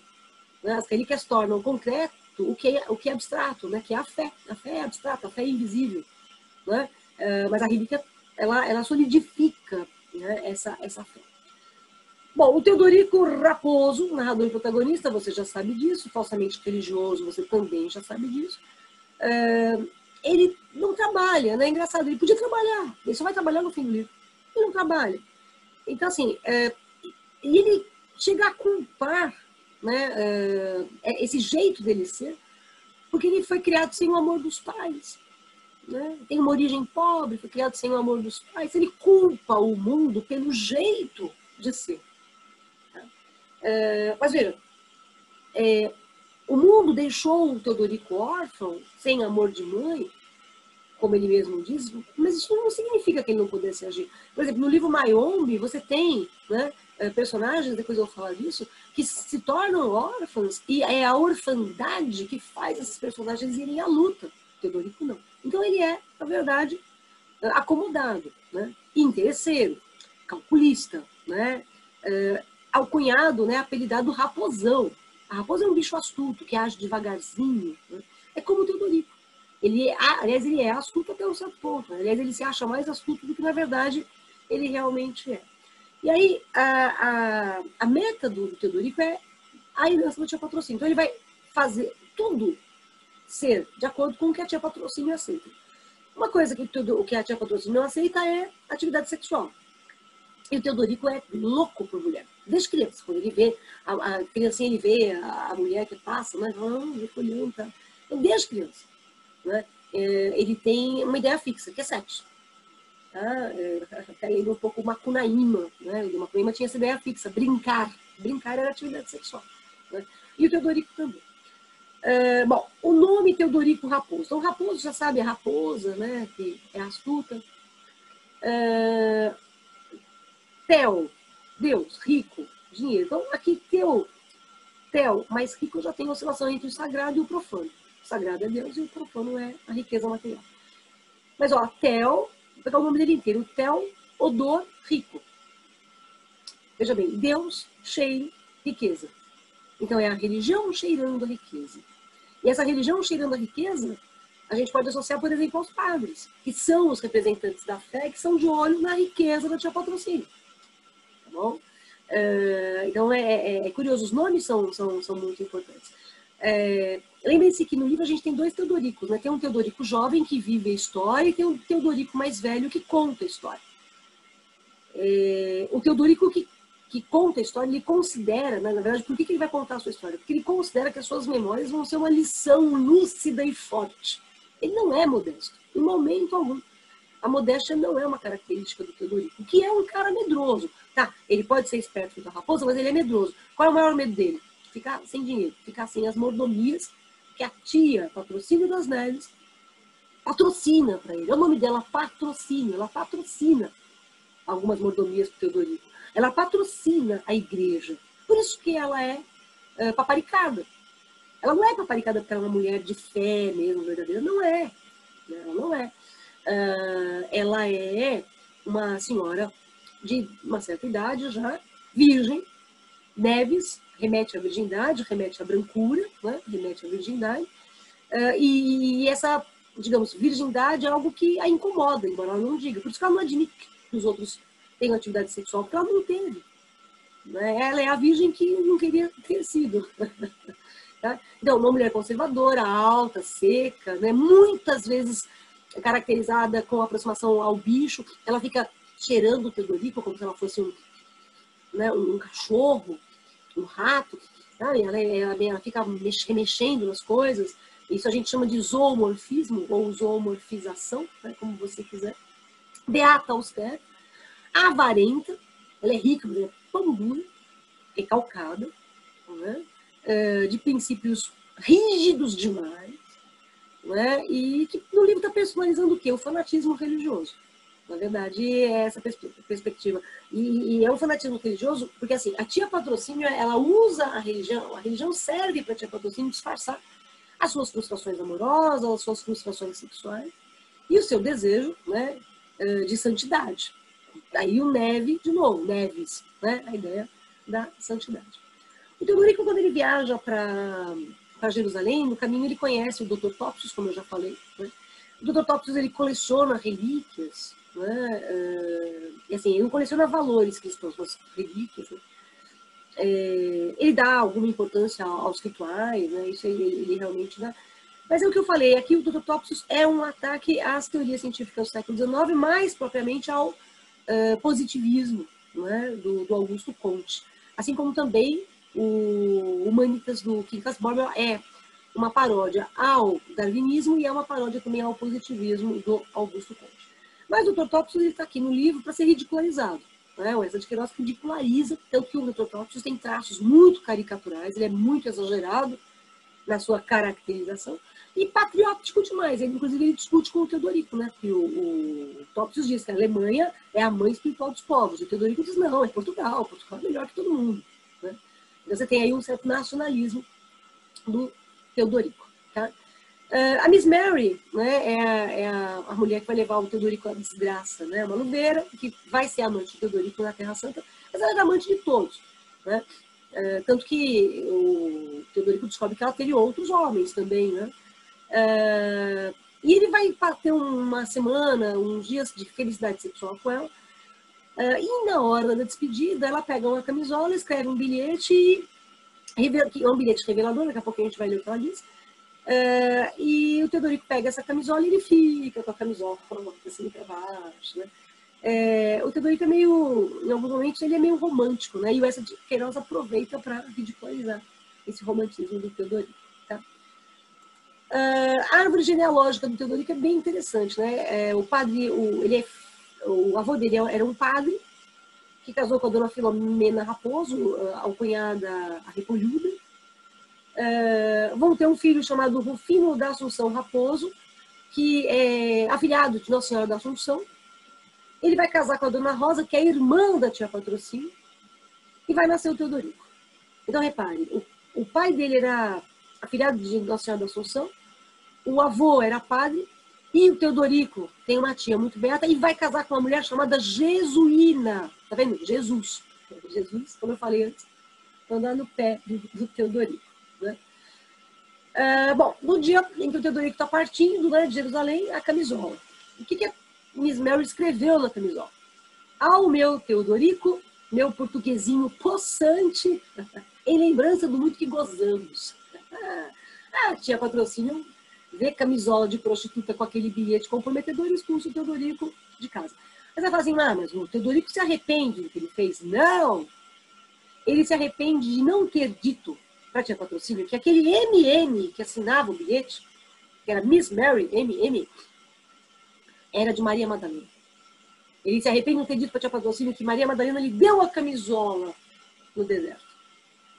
Era outra fraude. E era capaz de tia patrocínio acreditar? Sim. Porque ela tem uma certa tolice religiosa também. Como ela também acreditaria que a coroa de espinhos era verdadeira. Né? Não dá para ser. Assim como também a camisola não seria da Maria Madalena. Né? Mas o Teodorico se arrepende disso. Então o Teodorico ele se arrepende, na verdade, de não ter mentido de novo. Ele não se arrepende de ter mentido, ele se arrepende de não ter mentido mais uma vez. Tá? E aí ele conclui dizendo o seguinte, depois que ele se casa com a Jesuína, ele se restabelece, ele diz o seguinte, benquisto pela igreja, celebrado pelas universidades, com o meu cantinho certo na bem-aventurança, a minha página retida na história, começando a engordar pacificamente dentro dos contos de Godin, se tivesse mentido que a camisola de Miss Mary era a de Maria Madalena. Olha só o que ele diz, se ele tivesse falado para um patrocínio, que a camisola era da Maria Madalena, a igreja ia endeusar o Teodorico, as universidades também, né, porque, nossa, olha a descoberta dele, achou a camisola da Miss Mary, né? Aí teria uma página na história, teria herdado o dinheiro do comendador Godin, que é o avô dele. Tá? Mas não. Né? Se ele tivesse mentido, ele tinha conseguido tudo isso. Mas, olha só o que ele diz. Tudo isso perderam. Por quê? Porque houve um momento em que me faltou esse descarado heroísmo de afirmar que batendo na terra com um pé forte ou palidamente elevando os olhos ao céu, cria, através da universal ilusão, ciências e religiões. Então, ele se arrepende de não ter mentido de novo. Tá? Quer dizer, a essência do homem não muda. A essência do homem não muda. Né? É interessante também você perceber que o destino acabou pregando uma grande peça aqui no Teodorico. Mas, assim, no fim do livro mesmo, a gente chega à conclusão que os valores que interessam, né, são aqueles que servem às conveniências sociais, às conveniências políticas, às conveniências econômicas, ou mais ainda, né, as conveniências que servem a quem? Que servem à burguesia de Lisboa, né, que é o alvo prioritário do Eça de Queiroz no romance A Relíquia. Certo? Ok? Vamos para outro livro? Já. Vamos lá. Para outro. Incenso.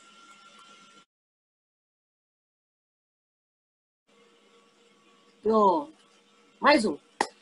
Agora, Mayombe. Mayombe, romance do escritor angolano, vocês conhecem como Pepetela. Né? Pepetela significa pestana, né? E era o nome que o Pepetela usava na guerrilha.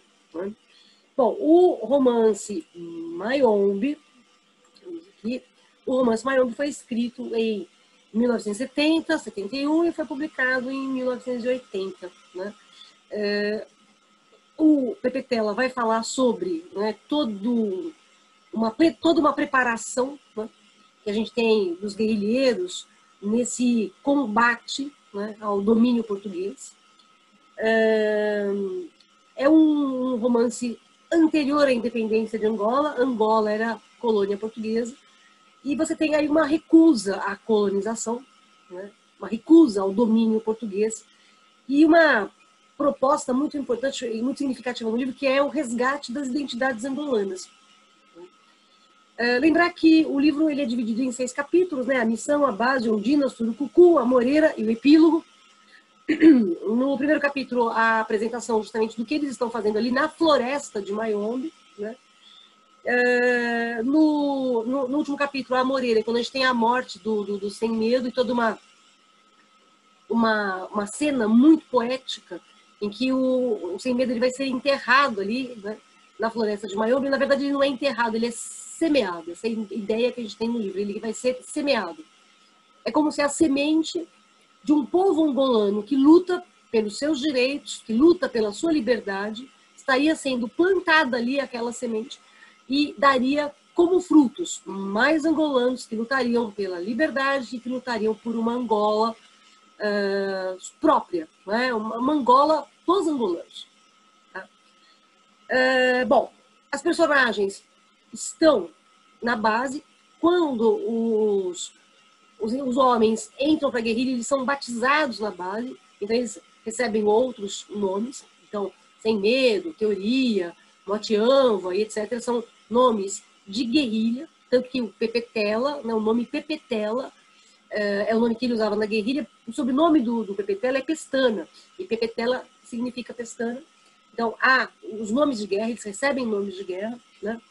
E esses nomes de guerra são muito simbólicos no livro, né? O Sem Medo chega ao momento em que se pergunta ao Sem Medo se ele tem medo. E ele diz, né, que ele tem medo de não ter medo. Porque, na verdade, quando você tem medo, o medo é muito importante. Quando você tem medo, você se torna mais cauteloso. Então, você toma atitudes mais cabíveis, né? Até mesmo mais certas, né? Porque você tem a prevenção. Bom, o Movimento Popular de Libertação de Angola, o MPLA, ou MPLA, como se fala lá em Angola, e em Portugal também se fala MPLA. O MPLA é que domina, né, toda a situação. É uma coisa curiosa a gente discutir, porque Angola está dominada por um partido só, né? E essa ideia de um só dominar é meio estranha, né? É sempre importante você ter o contraponto, né? O livro é dedicado aos guerrilheiros que ousaram desafiar os deuses na floresta, né? A floresta de Mayombe é uma floresta imensa, só perde praticamente para a floresta amazônica, né? E a floresta, ela abriga, ela protege, ela alimenta os guerrilheiros.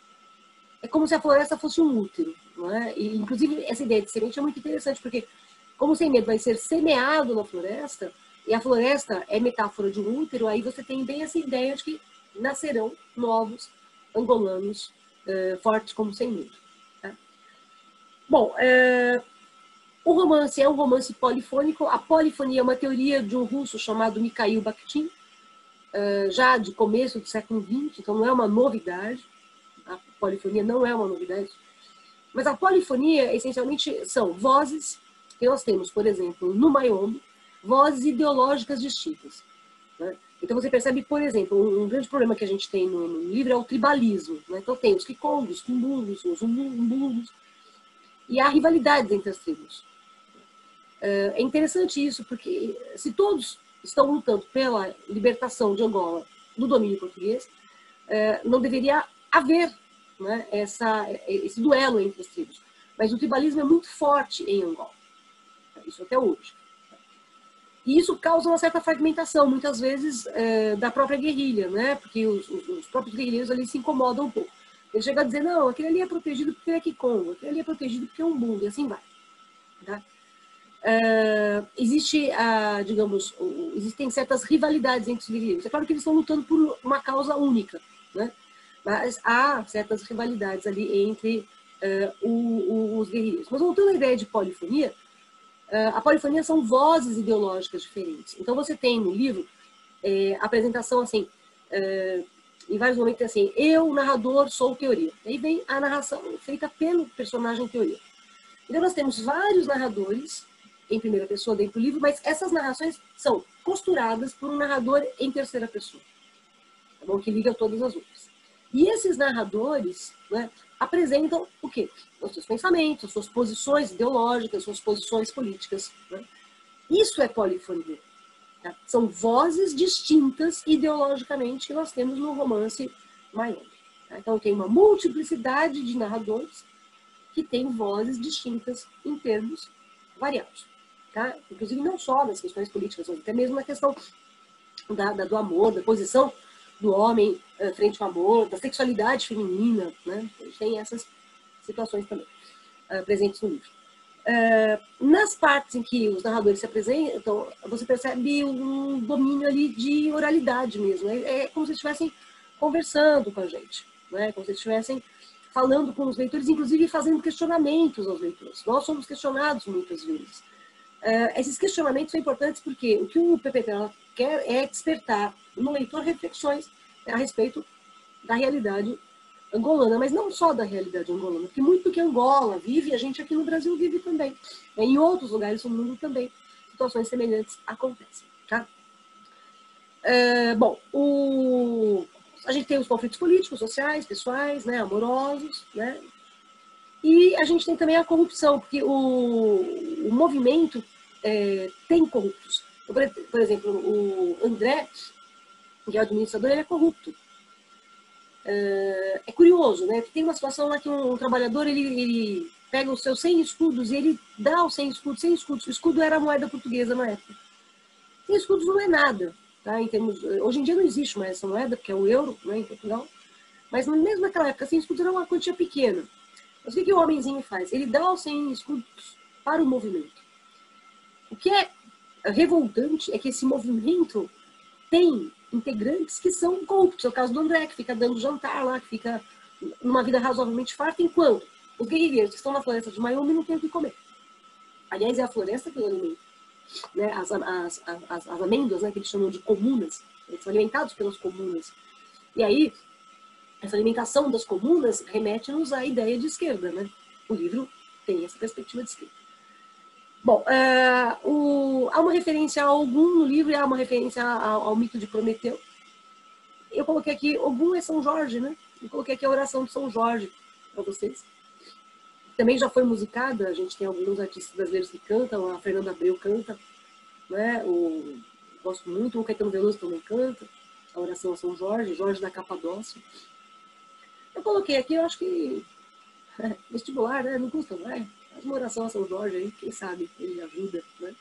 Mas é muito interessante, ó. Eu andarei vestido e armado com as armas de São Jorge para que os meus inimigos tendo pés, não me alcancem. Tendo mãos, não me peguem. Tendo olhos, não me vejam. E nem em pensamentos eles possam me fazer mal.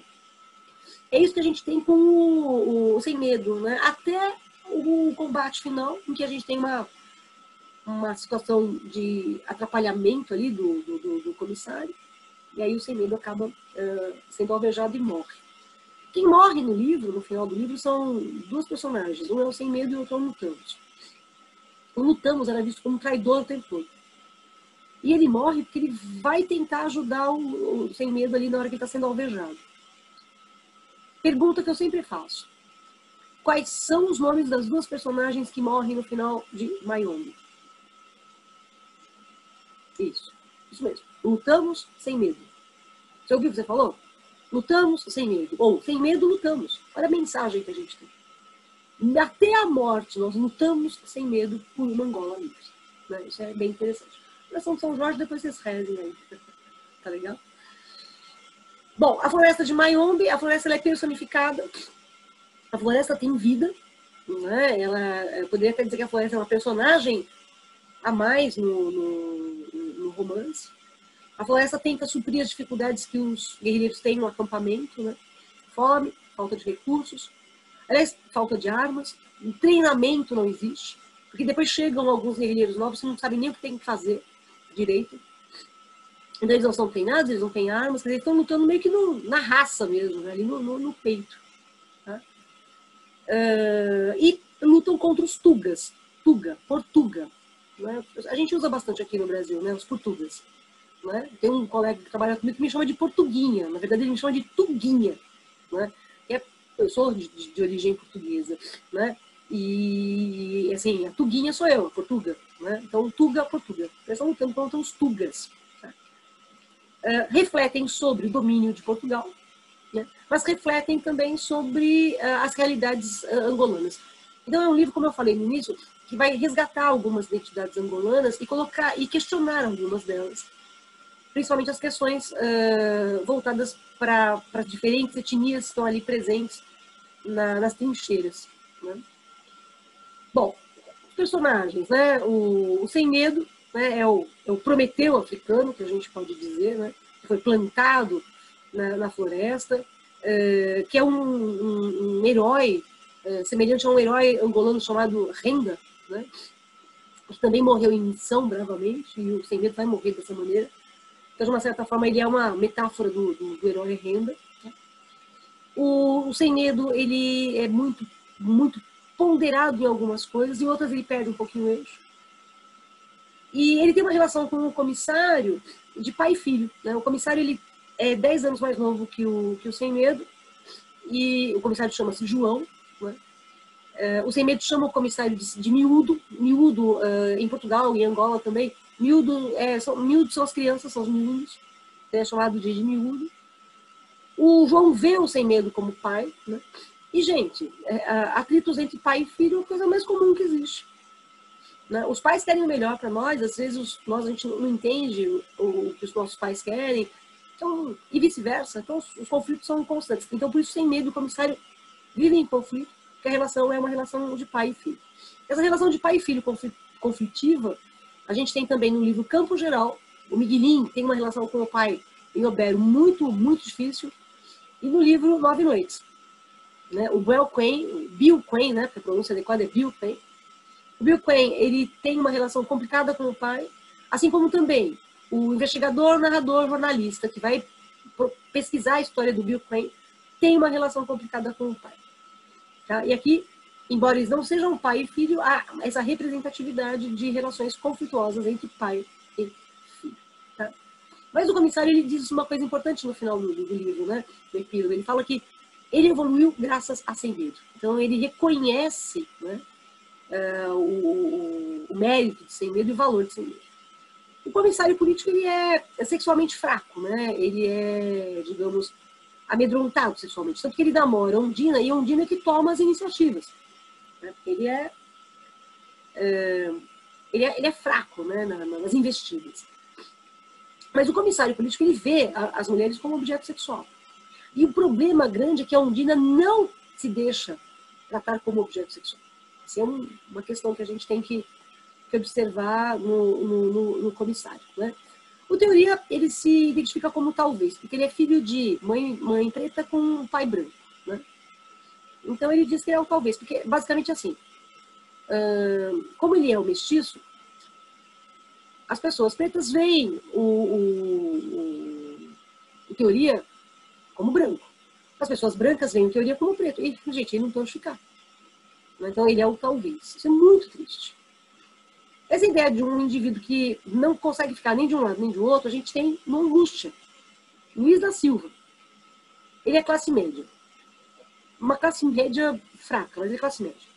Para os pobres, o Luiz da Silva é rico. Para os ricos, o Luiz da Silva é pobre. Ele também não consegue se fixar em nenhum lugar. Assim como a Teoria também não se fixa em nenhum lugar. Né? O Teoria é muito crítico, né? É praticamente o professor, né? O Teoria, né? Essa ideia de professor.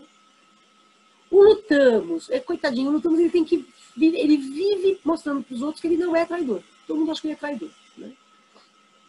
O Lutamos chama-se Lutamos porque ele acredita na luta, ele acha que a luta vai mudar Angola. Né? E digamos que o grande mentor do Lutamos é o Sem Medo. Ele admira muito o Sem Medo, ele se inspira no Sem Medo, né? Muito fortemente. Tá? Bom, o Mundo Novo, né? Ele é engraçado. O Mundo Novo ele é um intelectual ortodoxo, ele é marxista, extremamente marxista, reconhece a importância do Sem Medo, mas ele é radical. Tá? Ele é um marxista radical. Tá bom? O André é o burocrata, ele é quicondo. O vestibular não vai perguntar para vocês quem é de que tribo, tá? Não dá. Mas o André é o oportunista, é o corrupto, e que vai, inclusive, se envolver com a Ondina. A Ondina, ela é noiva do comissário, mas ela trai o comissário com o Sem Medo e trai o comissário com o André. A Ondina tem essa visão de sexualidade livre. Né? A Ondina no livro ela tem uma representação muito importante. Né? A Ondina, ela, na verdade, ela representa, ela simboliza, digamos assim, a mulher angolana, e a mulher angolana que está à procura de uma identidade, que está à procura do seu espaço em Angola. Espaço esse que até hoje A gente não tem. Né? E aí a Ondina, ela é a representação da mulher questionadora. Então ela questiona as ordens, ela questiona a tradição, ela questiona o patriarcalismo. Quer dizer, ela é revolucionária.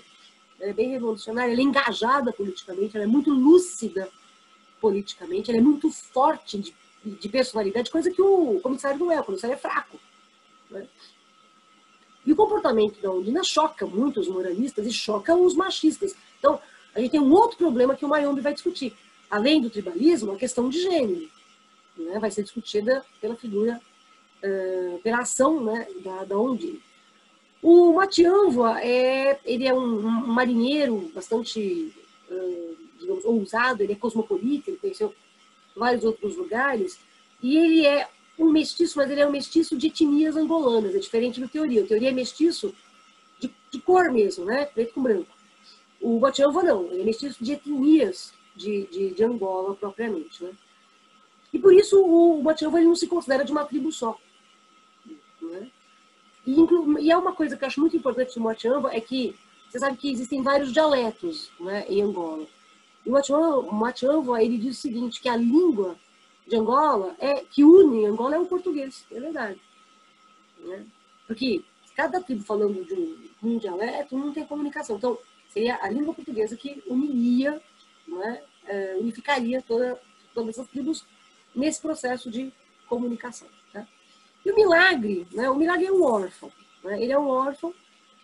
E a orfandade do Milagre, como eu falei há pouquinho na relíquia, eu disse que o Teodorico é órfão, se acomoda a isso e vai tentar, por meio da pilantragem, conseguir alguma coisa. O Milagre não. A orfandade estimula o Milagre a participar da luta anticolonial. Né? A orfandade faz o Milagre agir. Né? E diferente do Teodorico. A orfandade faz o Teodorico se tornar inativo. Engraçado que o Milagre ele é muito sábio, embora ele tenha poucos estudos. Né? Ele aprendeu na guerra, ele aprendeu lutando. Né? Agora, uma diferença em relação ao Milagre e o Matianva, por exemplo, é que o Milagre ele é um tribalista convicto. Né? O Matianva ele não se considera de uma tribo só. O Milagre sim. Tá? Ele acha que há uma tribo só. Tá bom? Então, assim, é um livro bem interessante, né? Um livro que traz para a gente um registro, né, do que Angola passou na época da guerra pela sua independência política, que vai conseguir depois, em 1975. Né? Mas é um livro que tem muita poeticidade, cuidado com isso, tá? É um livro que tem muita metáfora. Uma das metáforas mais bonitas é que o mar ele não separa, os continentes ele une, né? É um livro muito gostoso. Eu costumo dizer o seguinte, que o Petrarca tinha que escrever Mayombe 2. Né? Porque quando a gente tem a morte do Semindo acaba, mas podia continuar. Né? Vamos ver como é que vai ser o comissário político na sua liderança. Mas isso não tem. Né? Não tem, infelizmente não tem. Mas vale a pena ler Pepetel. Tá bom? É bem interessante. Se você não leu agora, paciência. Mas se você for para a segunda fase, que é o que eu espero, leia Mayombe. Tá bom? Perfeito? Então, ó, mais um livro. Já já eu volto pra gente ver mais um. Tá certo? Nossa maratona é longa. Até já. Pessoal, eu pensei melhor, para não ficar o vídeo muito longo e vocês se cansarem, vocês poderem parar um pouquinho, fazer alguma outra coisa, eu vou dar pausa agora, vou encerrar essa parte 1 com essas obras, depois eu faço a parte 2 e vou fazer 3 partes. Eu tinha falado para vocês no início que eu ia fazer 2, mas não, eu vou fazer em 3 partes, tá certo? Então, esse bloco encerro agora, tá? Mas daqui a pouco eu volto e abro um outro bloquinho com as outras obras do vestibular da FUVEST 2021, tá certo? Não desista, tá? Espero você para a segunda parte e para a terceira também. Até mais. Tchau.